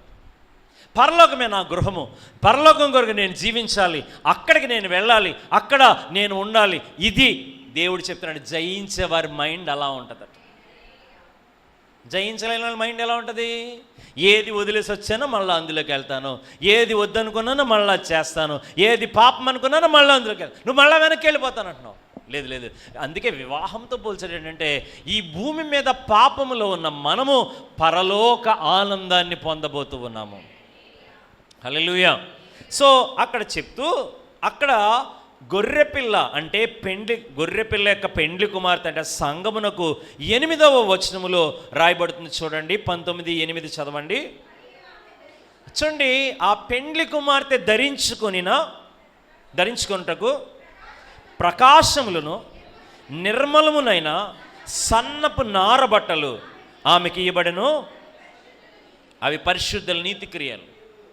ఒక భక్తుడు అంటాడు, 17వ అధ్యాయంలో లోకములో జీవించే మనుషుల యొక్క వివరణ రాయబడిందట. వాళ్ళు భయంకరమైన వేశ్యలాగా జీవించే పద్ధతి ఉందని 17వ అధ్యాయంలో ఉంది, కానీ సంఘము దేవుని కొరకు జీవించి పరిశుద్ధమైన సంఘముగా ఉంటుంది. వాళ్ళ యొక్క రెడీ అవ్వడంలో తేడా ఉందట. 17వ అధ్యాయంలో రెడీ అయిన స్త్రీ ఎలా ఉందో చదువుకోండి, ఇప్పుడు చెప్పడానికి మన అంశం కాదు ఇది. 19వ అధ్యాయంలో ఉన్న స్త్రీకి ఒకే ఒక అలంకారం ఉందట, పరిశుద్ధుల నీతి క్రియలు. స్తోత్రం చెప్పండి. ఏ నీతి క్రియలు? తెల్లని వస్త్రాలు, ప్రకాశము నిర్మలమైన వస్త్రాలు అంటే పరిశుద్ధుల నీతి క్రియలు. స్తోత్రం చేద్దాం. హల్లెలూయా. ఈ లోకంలో కొంతమంది భలే యాక్టింగ్ చేస్తారట, అటు లోకంలోనూ ఉంటారట, ఇటు పరలోకంలోనూ ఉన్నట్టుగా చాలా అద్భుతంగా ఉంటుందట యాక్షన్. ఈ యాక్షన్లు పనికిరావు. పరిశుద్ధుల నీతి క్రియలే తెల్లని వస్త్రములు. స్తోత్రం చెప్పండి, గట్టిగా స్తోత్రం చేద్దాం. పరిశుద్ధుల నీతి క్రియలే తెల్లని వస్త్రములుగా ఇవ్వబడుతుంది. ఈ వస్త్రాలు ఎవరికి వస్తాయట? చెప్పండి చెప్పండి. నువ్వు జయించేవాడు అయితే నీకు తెల్లని వస్త్రాలు దేవుడు సిద్ధపరిచాడు. నీవు నీతి క్రియలు కలిగి ఉండడానికి, పాపమును జయించి నేను దేవుని బిడ్డలుగా బ్రతకాలనుకుంటే నీకు నీతి క్రియలు. హల్లెలూయా. 7వ విషయంలోకి వస్తున్నాము. 3వ అధ్యాయము ప్రకటన 5వ వచనము చదువుదాం. జయించువాడు ధరించుకొని చదవండి. జీవ గ్రంథములో నుండి, హల్లెలూయా, జయించేవాడు పేరు జీవ గ్రంథంలో ఉంటుందట. ఆ పేరు తుడిచివేయరట. స్తోత్రం చెప్పండి. అంటే మరి ఓడిపోయేవాళ్ళ పేరేమవుద్ది? చాలామంది బైబిల్ చదవకుండా ఒకసారి రక్షణ పొందేసాం, ఒకసారి రక్షణ పొందుతాను బైబిల్లో లేదు. బైబిల్లో ఉంది జయించువారే పరలోకానికి వెళ్తారు. నువ్వు దేవుడి మాట వింటేనే పరలోకానికి వెళ్తావు, దేవుడికి ఇష్టకరంగా జీవిస్తేనే పరలోకానికి వెళ్తావు. కొంతమంది అనుకుంటారు బాప్తిసం పొంది ప్రభు వల్ల ప్రతి మొదటి వారం తీసేసుకుంటే పరలోకానికి వెళ్తావు. నువ్వు అనుకుంటున్నావు, బైబిల్ అంటలేదు. బైబిల్ ఒకటే అంటుంది, నువ్వు పాపమును జయించిన జీవితం ఉంటేనే నువ్వు పరలోకానికి వెళ్తావు. హల్లెలూయా, హల్లెలూయా. సో ఇక్కడ జీవ గ్రంథములో నీ పేరు తుడిచిపెట్టకుండా ఉంటాడట. ఎవరిది? జయించేవారు, జయించడానికి ఇష్టపడేవారు. ఒకవేళ ఎక్కడైనా పడిపోతే, ప్రభువా నన్ను క్షమించు, నీ జయము నాకు ఇవ్వండి ప్రభువా, నీ రక్తంతో నన్ను కడగండి అని మరలా నువ్వు సరి చేసుకుంటే నీ పేరు కొట్టేరు ఆయన. కొంతమంది అంటారట, నేను దేవుడి కొరకు ఎవరు ఉంటున్నారు, నేనే ఉండాలా, వాళ్ళు చేయట్లేదా, వీళ్ళు చేయట్లేదా, నువ్వు ఉంటున్నావా, నేను ఉండడానికి, ఇలాగనే వాళ్ళు ఎవరు పరలోకానికి వెళ్ళరు. ఏ అనుమానం లేదు. హల్లెలూయా. ఎక్కువ మంది ఈ రోజుల్లో వాళ్ళు ఉంటున్నారా, వీళ్ళు ఉంటున్నారా, వీళ్ళు ఉంటున్నారా. నిన్ను ఎవరిని చూడమన్నాడు దేవుడు? ఆయన్ని చూడు. నువ్వు స్తోత్రం చెప్పండి. నీవు దేవుని చూసి జీవించు. నువ్వు లోకాన్ని చూసి జీవిస్తే నువ్వే నష్టపోతావు. బైబిల్ గ్రంథంలో ఆకాను అని ఆయన అన్నాడు. ఆకాను అని ఆయన దొంగతనం తీయొద్దంటే తీశాడు. తీసి పాపం ఉందంటే ఒప్పుకోవట్లేదట. ఎందుకు ఒప్పుకోలేదు తెలుసా? ఆకాన్ అనుకుంటున్నాడు నేను ఒకడేనా, చాలా 6 లక్షల మంది వెళ్ళారండి యుద్ధానికి. 6 లక్షల మందిలో ఎంతమంది చేస్తుంటారో నేను ఒకడిని ఎందుకు ఒప్పుకోవాలి, వాళ్ళందరూ ఒప్పుకుంటే అప్పుడు చూద్దాం అనుకున్నాడు. గొప్ప విషయం ఏంటంటే 6 లక్షల మందిలో ఒక్కళ్ళు కూడా తప్పు చేయలేదు. ఒక్కళ్ళు కూడా. ఒకే ఒక వ్యక్తి తప్పు చేశాడు, అతడే ఆకాను. ఆకాను రాళ్లతో కొట్టబడ్డాడు. ఆకాను యొక్క జీవితంలో ఉన్న విషయం ఏంటో తెలుసా? ఇతరులతో పోల్చుకుంటాడు. నువ్వు చేయట్లేదా, నేను ఎందుకు చేయకూడదు, చేస్తే నీవు నీ శిక్షను అనుభవిస్తావు. బైబిల్ తెలియజేస్తుంది, జీవ గ్రంథములో నీ పేరు ఖచ్చితంగా ఉండాలంటే నీవు జయిస్తూనే ఉండాలి. అప్పుడు మాత్రమే పరలోకానికి వెళ్తాం. హల్లెలూయా. 21వ అధ్యాయం 27వ వచనం, ప్రకటన 21:27 చదువుతాం. వ్రాయబడిన వారి చదవండి బాగా. గొర్రె పిల్ల యొక్క జీవ గ్రంథంలో ఎవరి పేరు ఉన్నదో వాళ్ళే పరలోకంలోకి వెళ్తారు, కానీ పాపంలో పడిపోయే వాళ్ళు ఎవరు కూడా వెళ్ళరు. ఈనాడు చాలా మంది బోధలు ఎలా ఉంటున్నాయంటే, నేను ఇందాక చెప్పినట్టుగా ప్రతి ఆదివారం ప్రభు బలం తీసుకో వెళ్ళిపోతా పరలోకానికి. మేము ఎక్కడికి వెళ్ళాం? ప్రభు బలం తీసుకున్న ఇస్కరియోతు ఏం చేశాడు చెప్పండి. ఏసై ఇస్తే తీసుకున్నాడు, మనం ఇస్తే కాదు. ఎవరిస్తే? ఏసై ఇస్తే కూడా తీసుకుని వెళ్ళి పరలోకం. ఇది తెలుసుకోవాలి చాలా మంది. ఏంటి? మనం జయించేవారుగా నీ జీవితంలో ఎదురవుతున్న పాపమును జయించి దేవుని శక్తితో నీ పాపమును ఒప్పుకొని నిన్ను నువ్వు సరి చేసుకుంటేనే జీవ గ్రంథంలో నీ పేరు ఉంటే నేను పరలోకం. హల్లెలూయా. 8వ విషయం 3వ అధ్యాయం 12వ వచనం, 3వ అధ్యాయం 12వ వచనం చదువుదాం.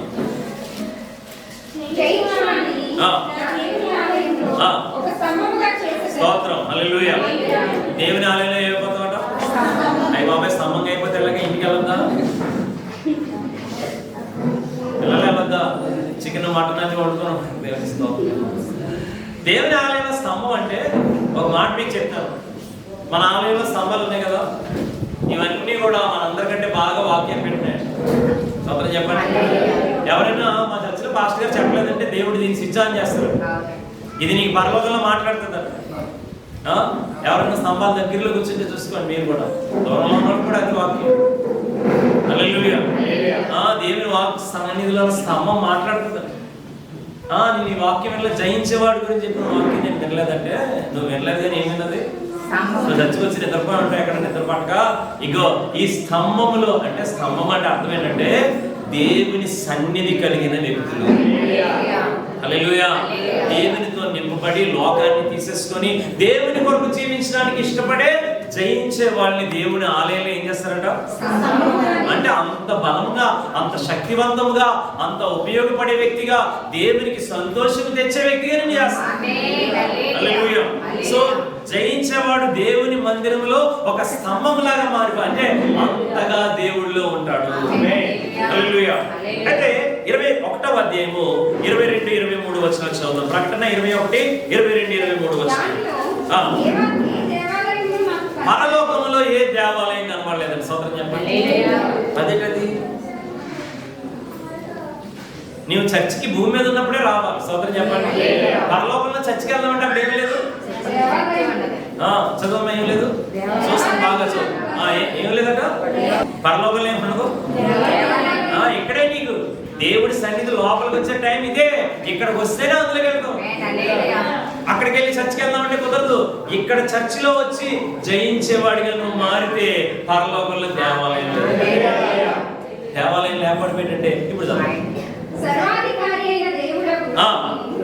ప్రభువును గొర్రె పిల్లయు దేవుడే ఉంటే మళ్ళా చర్చ ఎందుకు? అదే చర్చ.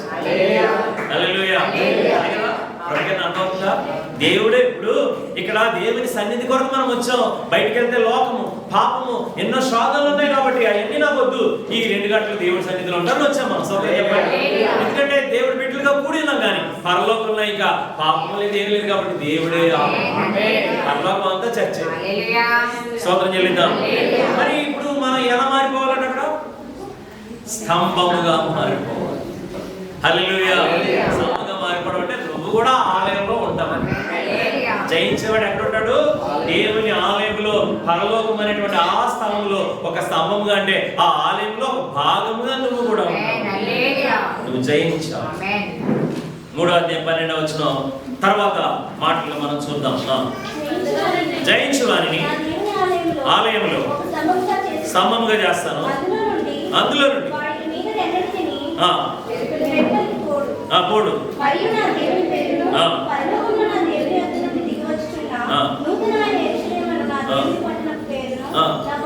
రైట్. 9వ విషయం ఏంటంటే దేవుని యొక్క నూతన యెరూషలేం సంబంధించిన అన్ని ఆశీర్వాదాలు. హల్లెలూయా. జయించే వాళ్ళకి దేవుడు ఏంటి సిద్ధపరుస్తున్నటువంటి ఆ పరలోక యెరూషలేం యొక్క ఆశీర్వాదాలన్నీ జయించే వాళ్ళకి. హల్లెలూయా. 21వ అధ్యాయం 10వ వచనం మనం చూద్దాం. ప్రకటన గ్రంథం 21:10 చదవండి.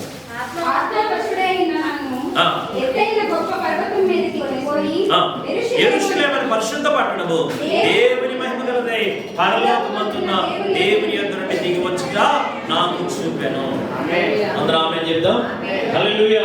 సో ఎవరైతే జయిస్తారో ఆ పరలోకపు పట్టణంలో అన్ని విషయాల్లో కూడా పాలు పంచుకుంటారు. In all things. నీ కొరకు దేవుడు ఏది కూడా ఇది నీకు పనికిరాదన్నట, నువ్వు జయిస్తే పరలోకం అంతా కూడా నీదే. హల్లెలూయా. ఈ మాటలని దేవుడు ఎందుకు రాశారంటే మనలో ఎవరో కూడా నేనా దేవుళ్ళనా ఉండలేను అని అంటే నీవు అమూల్యమైన దేవుని రాజ్యాన్ని కోల్పోతావు, అమూల్యమైన దేవుని దీవెనలను కోల్పోతావు. అందుకే దేవుడు నిన్ను పిలుస్తున్నాడు. చివరిది 10వది 3వ అధ్యాయం 12వ వచనం ఆల్రెడీ మనం చదివాము. దేవుని పేరు నీ మీద రాయబడద్దట. ఎవరి పేరు?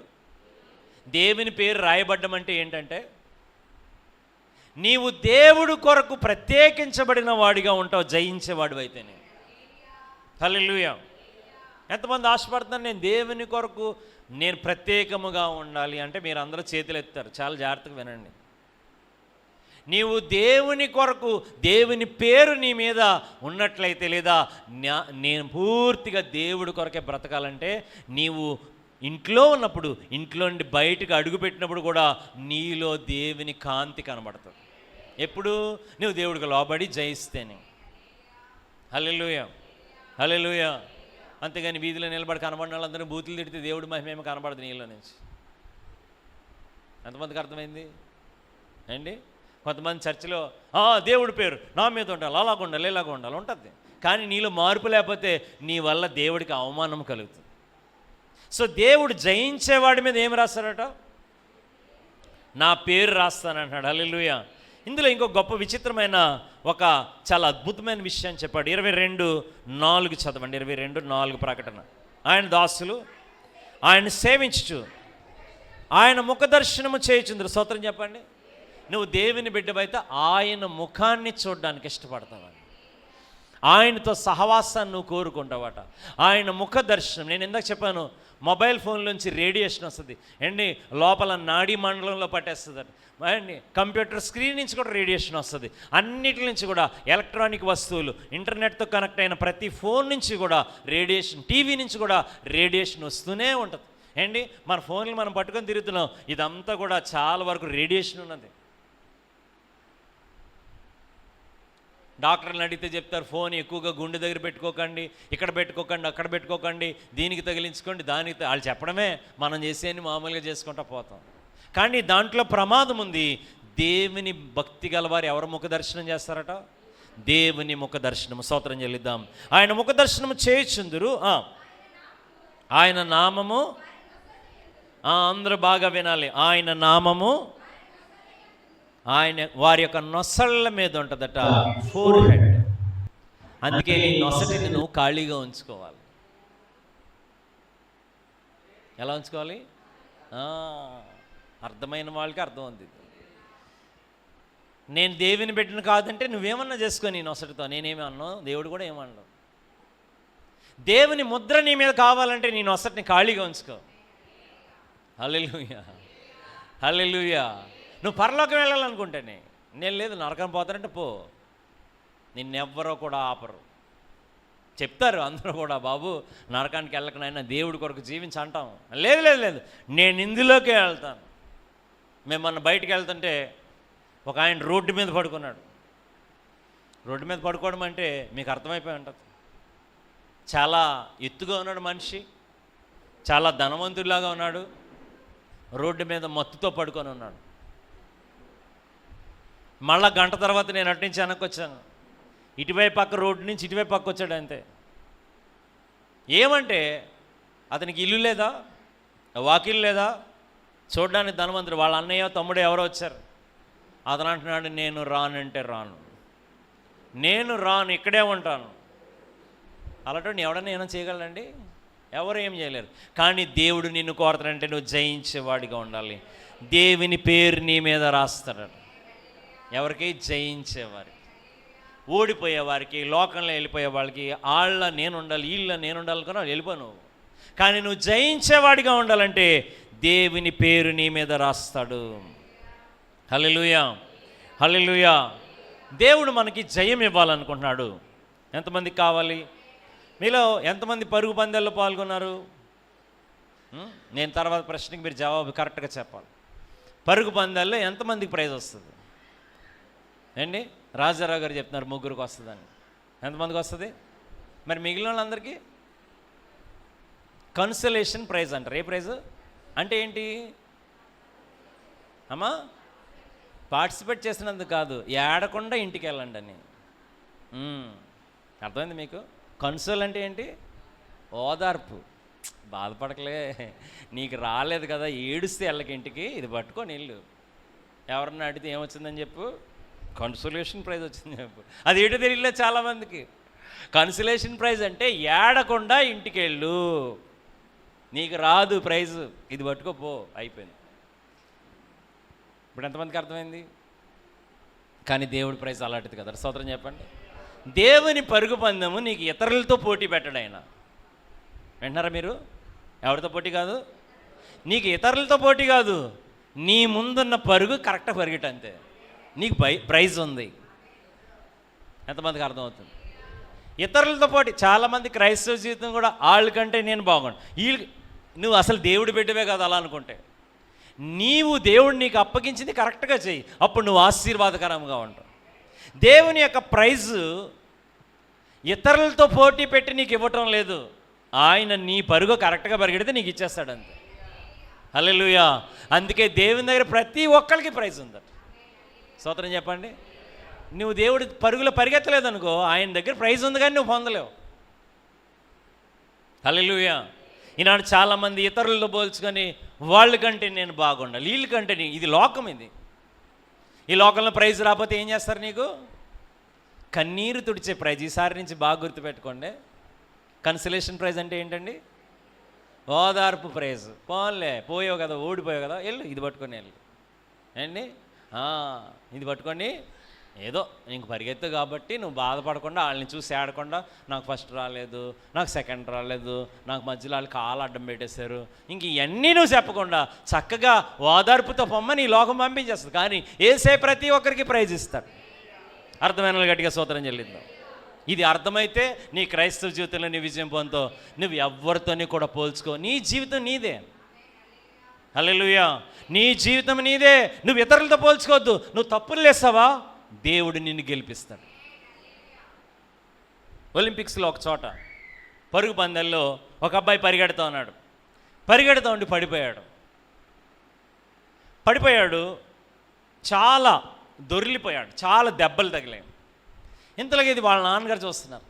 చూసి పరిగెత్తుకొని వచ్చి స్టాండ్స్ నుంచి మా అబ్బాయి పడిపోయాడని ఆపుతున్నా సరే పరిగెత్తుకొని వచ్చి ఏం చేశారంటే చాలా విచిత్రంగా వాళ్ళ అబ్బాయిని మేకపిల్ల ఎక్కించుకోవడం అంటారు కదా, ఈ వెనకాల ఎక్కించుకున్నాడు. వాళ్ళ అబ్బాయి అన్నాడు, ఎందుకు డాడీ అంటే, లేదు నువ్వు మేకపిల్ల ఎక్కన్నాడు. అతన్ని ఆ పైకి ఎక్కించుకొని వాళ్ళ నాన్నగారు చివరి వరకు పరిగెత్తాడట. ఎక్కడి వరకు? చివరి వరకు పరిగెత్తాడు వాళ్ళ నాన్నగారు. పరిగెడతా ఉంటే ఫస్ట్ వచ్చినోడికి పెద్దగా చప్పట్లు కొట్టలేదట, కానండి ఈ నాన్నగారికి వీళ్ళ అబ్బాయికి చప్పట్లు కొడుతున్నారట అందరూ కూడా.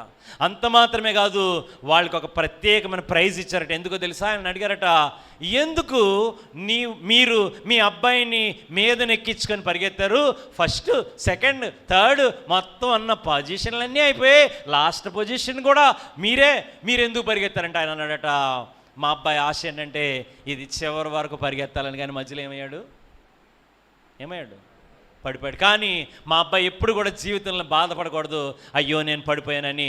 అతను గుర్తుండిపోవాలి, నేను పడిపోతే మా డాడీ నన్ను పరిగెత్తించారు. సత్రం చెప్తారా? నేను పడిపోతే మా డాడీ నన్ను పరిగెత్తించాడు. మా డాడీ నా యొక్క ఒలింపిక్స్ ప్రైజ్లో ఏంటి అది ప్రైజ్ పోతే పోనీ, నా డాడీ నన్ను ప్రేమిస్తున్నాడు, నన్ను ఎత్తుకొని పరిగెత్తించాడు, పడిపోతే నిలబెట్టాడు. నీ యేసయ్య కూడా అంతకన్నా గొప్పవాడు. అందుకే మొదటి 2 వచనాలు చదివాం. నువ్వు పడిపోవచ్చు, మనుషులందరూ పడిపోతారు, కానీ నువ్వు పడిపోయిన స్థితిలో ఉండకు, జయించు. నువ్వు జయించేవాడిని సింహాసనం మీద కూర్చోబెడతానన్నాడు. నీకు కొత్త పేరు ఇస్తాడట, ఆయన పేరు నీ మీద రాస్తాడు, నిన్ను ముత్యముల మీద రత్నముల మీద నడిపిస్తాడు. పనికిరాని పాపాల కోసం దేవుడిని నమ్మేసుకోకు, దేవుడి కొరకు జీవించు. కళ్ళు మూసుకుందాము, ప్రార్థన చేసుకుందాము. ఎంతమంది ఆశపడుతున్నారు, దేవా నేను జయము పొందాలి, దేవా నేను జయము పొందాలి. నువ్వు ఒకవేళ పడిపోయావా, సాతాను అంటాడు పడిపోయావు కదా నువ్వు పనికిరావు, చీ నీ బ్రతికెందుకు అనవసరం. కానీ ఇదిగో నీ డాడీ వస్తున్నాడు, యేసయ్య, నా కుమారుడు నువ్వు పడిపోయావా, ఇతరుల వైపు చూడకు నా కుమారుడు, ఇదిగో నేను నిన్ను ఎత్తుకుంటాను, నేను నిన్ను చివరి వరకు పరిగెత్తిస్తాను, అంతము వరకు నీ పరుగు పందెములో నేను నిన్ను కాపాడుతాను. దేవుని పరుగు పందెము నీకు ఇతరులతో పోటీ కాదు, నీ పందెము నువ్వే పరిగెత్తాలి. నీతో ఎవరు పోటీ లేరు, నీవు యేసయ్యతో పరిగెత్తాలి, యేసయ్య శక్తితో పరిగెత్తాలి. జయించేవాడిగా ఉంటావా, ఓడిపోయేవాడిగా ఉంటావా? లోకము సాతాను అంటాడట, నువ్వు ఓడిపో, నువ్వు పాపములో పడిపో, ఇదిగో నీ ముందు ఎలాగైతే తయారయ్యారో వాళ్ళలాగా తయారవు, నువ్వు చెడ్డ పనులు చేయి, అన్యాయం చేయి, అక్రమం చేయి, మంచి వాళ్ళు ఎవరు లేరు, అందరూ పడిపోతున్నారు, నువ్వు కూడా పడిపో. యేసయ్య అంటాడట, నా కుమారుడా నేను లోకమును జయించాను, నీకు ఎల్లప్పుడూ విజయమనిస్తాను, నీకు అత్యధిక విజయమనిస్తాను, మోర్ దెన్ కాంకరర్స్గా చేస్తాను. ఎంతమంది ఆశపడుతున్నారు? నీకు ఆశ ఉందా? నువ్వు ఓడిపోయావేమో, నువ్వు తీసుకున్న తీర్మానాల్లో పడిపోయావేమో, నువ్వు దేవుడి కొరకు బతకాలనుకున్నావు, ఈరోజు దేవుడి నుంచి దూరం అయిపోయావు నువ్వు. కానీ యేసయ్య నేను పిలుస్తున్నాడు, నా కుమారుడా మరణం వరకు నీకు అవకాశం ఉంది, మరణం ఎప్పుడు వస్తుందో తెలీదు. నీవు మరణానికి ముందే నా వైపు తిరిగితే మిగిలిపోయిన పరుగు పందెము నా శక్తితో నిన్ను పరిగెత్తిస్తాను, నిన్ను నేను ఎత్తుకుంటాను. నా కుమారుడా, యవన బిడ్డ, నీ జీవితంలో ఎంతకాలం నువ్వు వృధా చేస్తుంటావు, ఎంతకాలం నీ జీవితాన్ని నువ్వు పాడు చేసుకొని ఉంటావు. కానీ ఇప్పుడు యేసయ్య పిలుస్తున్నాడు, అయ్యా నా వైపు తిరుగుతావా, నీ హృదయాన్ని నాకు ఇస్తావా, ఇదిగో నేను జీవ వృక్ష ఫలాన్ని నీకు ఇస్తాను, మరుగై ఉన్న మన్నాను భుజింపనిస్తాను, జీవ కిరీటంని ఇస్తాను, జీవ గ్రంథంలో నీ పేరు రాస్తాను, నువ్వు నా పక్కన కూర్చొని సింహాసనం మీద ఏలుబడి చేస్తావు, నీవు నాతో ఉంటావు, నా పరలోకమంతా నీకు ఇస్తాను, నేను నా యొక్క తెల్ల రాతిని నీకు ఇస్తాను, నీవు నాతో నడవాలి. ఒకవేళ ఈ యొక్క అవకాశాన్ని నువ్వు పోగొట్టుకుంటే రెండవ మరణము, అగ్ని ఆరదు, పురుగు చావదు. గొప్ప రక్షణ ఉచితంగా యేసయ్య ఇస్తున్నాడు, ఆయన నిన్ను ఆహ్వానిస్తూ ఉన్నాడు. నువ్వు బతికి ఉండగానే దేవుడి దగ్గరికి రావాలి, నీకు జీవం ఉండగానే దేవుని మాట వినాలి. ప్రియ సహోదరి, ప్రియ సహోదరుడా, ఎలా జీవిస్తున్నావు? నువ్వు జయిస్తున్నావా? నీకు నీవే సాకులు చెప్పుకుంటున్నావు, పర్లేదు, ఏం పర్లేదు, అందరూ ఎలా చేస్తున్నావు అనుకుంటున్నావా? అగ్ని ఆరదు, పురుగు చావదు. ఆ రోజు నెత్తి నోరు కొట్టుకున్న ఎవరు నిన్ను విడిపించరు. ఈ రోజు నీకు అవకాశం ఉంది పాపాన్ని విడిచిపెట్టడానికి. సమర్థించుకోకు, పాపం అని తెలిస్తే దాన్ని విడిచిపెట్టు. అడుక్కొనైనా బ్రతుకు, అడుక్కొని బతుకు, పాపం చేయకు. అవసరమైతే అడుక్కో, వెళ్ళి రోడ్డు మీద అడుక్కో, ఏం తప్పులేదు. కానీ పాపము చేయకు, పాపము చేయకు, పాపముని విడిచిపెట్టు, దేవుని వైపు తిరుగు. యేసయ్య నిన్ను పిలుస్తున్నాడు. ఎంతమంది ఆశపడుతున్నారు? ఎంతమంది ఆశపడుతున్నారు? నువ్వు పాపము ఎన్ని గెలిచినా, పాపములో పడిపోతే నువ్వు ఓడిపోయినట్టే. నువ్వు ఎన్ని గెలిచినా పాపము దగ్గర తల వంచితే నువ్వు ఓడిపోయినట్టే. ఓడిపోయిన వాళ్ళు నరకానికి వెళ్తారు, దేవుని శక్తితో గెలిచిన వారు పరలోకానికి వెళ్తారు. దేవుడు తన శక్తిని నీకు ఇస్తాడు, దేవుడు తన శక్తిని నీకు ఇస్తాడు, బలమును నీకు ఇస్తాడు. ప్రపంచంలోని జంతువులను చూడండి, ఒక్కదానికి కూడా చెడు అలవాట్లేదు. ప్రపంచంలో పక్షులు చూడండి, ఒక్కదానికి కూడా చెడు అలవాట్లేదు. మరి నీకెందుకు ఉంటుంది చెడు అలవాటు? ఎందుకంటే నువ్వు పాపమును ప్రేమిస్తున్నావు కనుక. ఈరోజు యేసయ్య దగ్గరికి రా, నిన్ను కడుగుతాడు, ఆయన శుద్ధీకరిస్తాడు, జయము నీకు ఇస్తాడు, నిన్ను తన మీద ఎత్తుకొని మోస్తాడు, నిన్ను చిట్ట చివరి వరకు నడిపిస్తాడు. తల్లి వదిలేయచ్చు నిన్ను, తండ్రి విసిగిపోవచ్చు నిన్ను చూసి, దేవుడు నిన్ను విడిచిపెట్టాడు. ప్రార్థన చేద్దాం. దేవుని బిడ్డ, నీ ముందు గొప్ప భవిష్యత్తు ఉంది, నీ ఇష్టం. మంచి భవిష్యత్తులోకి యేసయ్యతో వస్తావా? ఏసై ఇచ్చిన భవిష్యత్తును తన్నుకొని వెళ్ళిపోతావు నీ ఇష్టం. కానీ ఏసై నేను ప్రేమతో పిలుస్తున్నాడు. జయించే వాడికి ఎన్ని ఆశీర్వాదాలు ఉన్నాయి. నువ్వు నా మాట వింటే నేను ఎల్లప్పుడూ జయము, అత్యధిక విజయం ఇస్తాను. ప్రార్థన చేద్దాం. ప్రభువా నీకు వందనాలు. ఈ మధ్యాహ్న సమయంలో ఎవరైతే నీ మాటలు విన్నారో, ఎవరైతే నీ మాటలు వారి హృదయంలో దాచుకుంటున్నారో, వారిలో ఒక్కొక్కరిలో గొప్ప కార్యమును చేయండి ప్రభువా. నీ ఆశీర్వాదమునివ్వండి, దీవెననివ్వండి. ఈ మాటలు మా హృదయాల్లో ఆశీర్వదింపజేసి దేవా, బలహీనలం ప్రభువా నీ శక్తిని మాకు ఇవ్వండి. జయించే శక్తిని మా అందరికీ దయచేసి మహిమ పొందమని యేసు నామములో ప్రార్థన అడుగుచున్నాం తండ్రి. Amen, amen. God bless you. షలోమ్. అందరూ దయచేసి కూర్చోనండి.